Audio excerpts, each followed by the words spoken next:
Guys, এই যে আমরা এখন মোহনার রাস্তায়, সেই যেই রাস্তাটা নাকি সমুদ্রের মাঝখান বরাবর কিছুটা গেছে, সেই রাস্তায় আছি। এই যে পাশে দেখতেই পাচ্ছ, এই যে সমুদ্র আর এই যে রাস্তা। এই যে আমি, এই যে এর পাশে তোমার পুরো শুটকি মাছের দোকান, এই যে দেখাচ্ছি তোমাদের।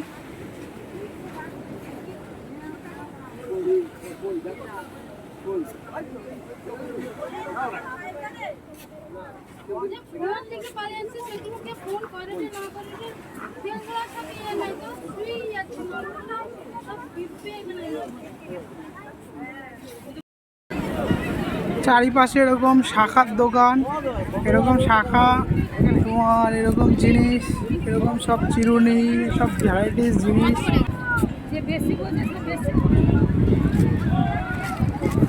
এরকম রকমারি আইটেম সব বিচের, মানে সরি, এই রোড রাস্তার পাশে এরকম রকমারি আইটেম দোকানে নিয়ে সব বসেছে।